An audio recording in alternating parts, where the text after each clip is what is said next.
glad to be here with you today talking about the challenge of change in relation to the built environment, and I'm going to take you to India immediately.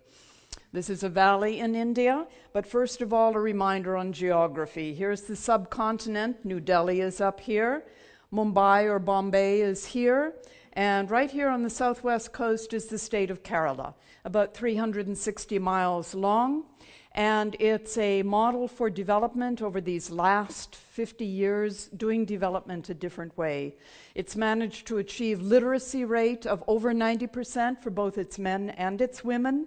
It has universal health care for all 32 million of its citizens. It has a population growth rate of 1 to 2 children per family, and it has life expectancy rates equivalent to those in the West. And this valley in Kerala is where I built a house, which was finished a couple of years ago, and I'm going to tell you about this. I ended up in India because I was, at that time, I was doing my doctoral dissertation on alternative communication strategies in relation to changing perception and use of energy in the built environment. And I wanted examples from the East, because I didn't think the West had all the answers as to how this spinning globe should be operating. And synchronistically, I heard about a British architect, Dr. Laurie Baker, who'd been living and working in India for 60 years. And he essentially had taken a modern technology that he had learned as an architect and was melding it with the indigenous knowledge of ancient Indian builders. And so it was to Kerala I went. And Dr. Baker also helped establish an organization called COSTFORD, the Center of Science and Technology for Rural Development. It's been in operation for 25 years now. It's a nonprofit organization, and it's basically dedicated to creating energy-efficient, cost-effective buildings in India for low-income families and creating a different model of buildings. This is the Baker family home compound in Nalanchara, just south of the capital city of Thiruvananthapuram. This is where the COSTFORD office was, where I served as a volunteer consultant. So what I needed to do, what I taught myself in finishing the dissertation and attaining the degree, is I needed to walk the talk. I needed to actually build a demo house in India. And so I commissioned COSTFORD to design and build a prototypical energy-efficient house, and this is it. And I did this with a family, with my family of friends. This family I've known for 5 years now. It's grandparents, a widowed daughter who's a school administrator, and also her young daughter. And we found a 1/4 acre of land right on the slope of that valley that you saw in the original slide. We had terrific spring water flowing into the site. Unfortunately, it flooded our foundation trenches and we had to stop work. We had to shore up the trenches using construction-grade bamboo, drilling it in for vertical piling. And then we also slashed and strapped that same bamboo, made ladders, sandwiched it between concrete, and dropped it at the bottom of the foundation trenches so that we could lay granite rubble foundation in this fashion. We didn't level the site, we worked up the slope. We also put in a rainwater harvesting tank at the far end. Even though we're in the subtropics, we have virtually no rain between November and February. We put in a spring water harvesting tank so that we could capture from the 6 springs flowing into the site for domestic use. We also used native brick coming in from the state to the south, Tamil Nadu. We set the bricks on edge. It's called a rat trap bond that Laurie Baker devised for us. And we set the bricks also crossways, created a double wall. We used less brick, less mortar, and created insulation space for subtropical temperatures. All the door frames, wood frames, and solid wood doors were made of local woods and crafted by COSTFORD carpenters using hand tools.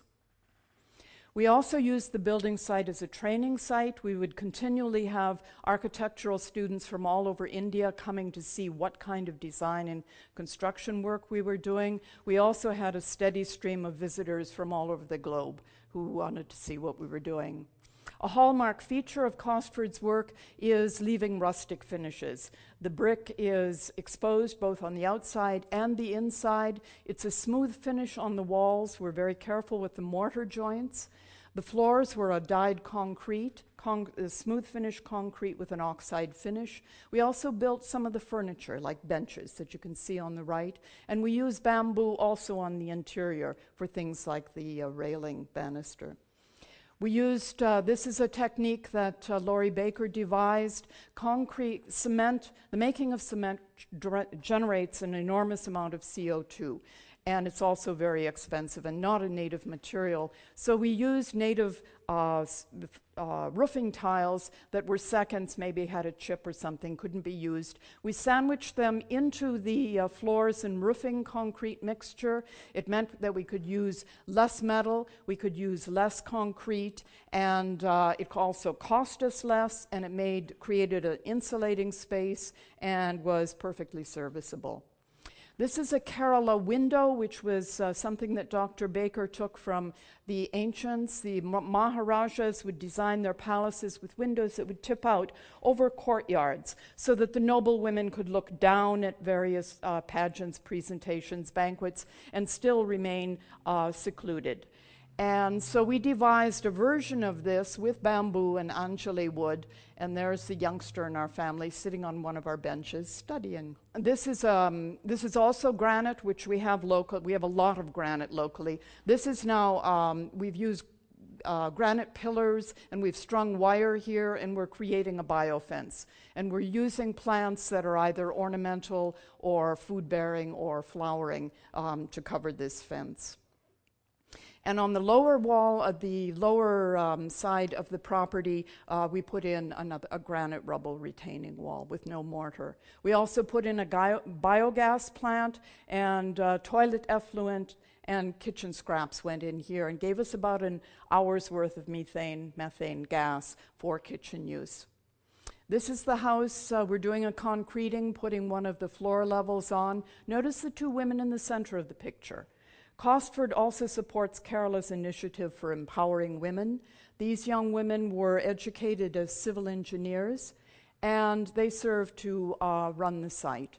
Here they're working with grandfather, working out material orders. He would order the material in for the week's work. They would also give him an estimate of the rupees needed, because we pay our workers on a daily basis, as is Indian custom. Here's the finished house. About 2,000 square feet. You can see the Kerala window up over the entrance. That's a standard ancient Kerala roof, which allows for dealing with monsoon rain. There are large overhangs, 3 feet above, 2 feet below on the ground floor level.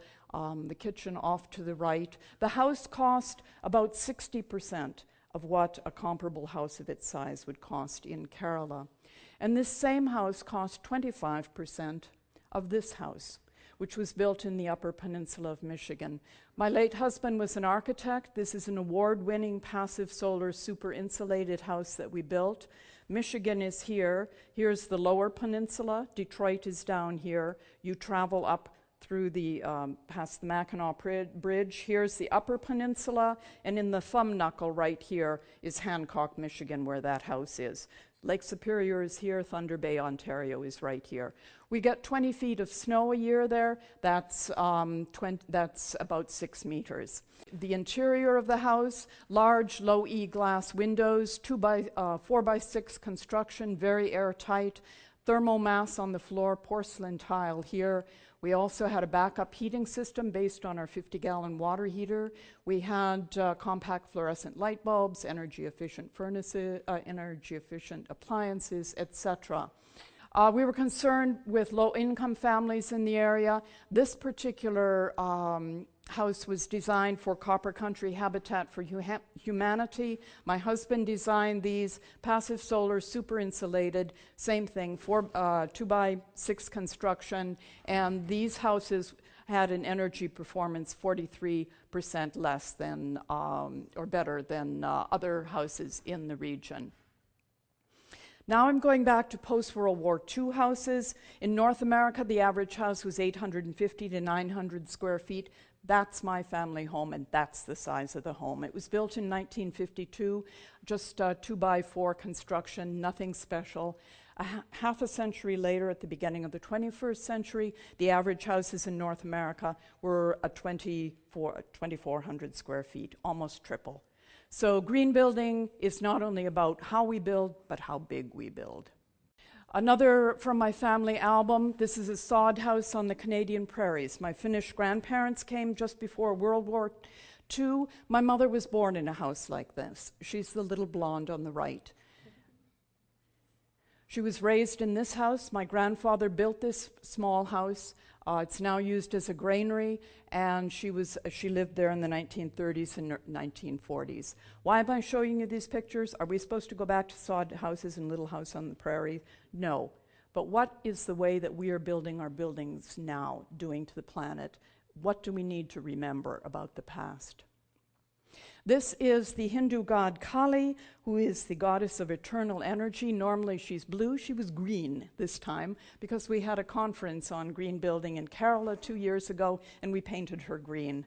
What really gives me, I enjoy looking at this because this reminds me of the fact that we need to create ways that embrace the idea of becoming more sustainable in the ways that we live. And I'm very heartened by the fact that we're doing this TED Talk here in this marvelous building. I'm also heartened by the fact that Habitat for Humanity South Okanagan is embarking upon building a green building this summer for a young family. 2-bedroom, 900 square feet. It's going to have solar hot water, ductless heat pump. It's going to have those light wells. You've seen them here in this building. And it's also going to have a rammed earth front wall. I'm also pleased that Penticton is starting the Penticton Urban Agriculture Association, which is looking to provide opportunity and education to be more wise about creating our food here locally. And I'm also pleased with things like this that are happening in the subcontinent. This is in Bangladesh, and this is women learning how to put together solar lighting systems. This was in Finland, wind turbines in Oulu. This is family. That looks like Kermit to me, doesn't it? Remember Kermit?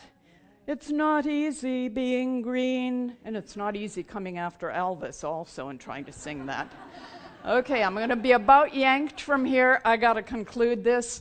I wish to dedicate this presentation to Dr. Elizabeth Baker. She was widow of Dr. Laurie Baker, and she was my friend. She was licensed as a physician, as a physician in Kerala in the 1930s. Elizabeth died in March of this year. And I also dedicate this to these young architects and all the architects and people that I'm working with in Kerala who are trying to deal with this challenge of change in a positive fashion and embracing all of you in this same effort. Thank you.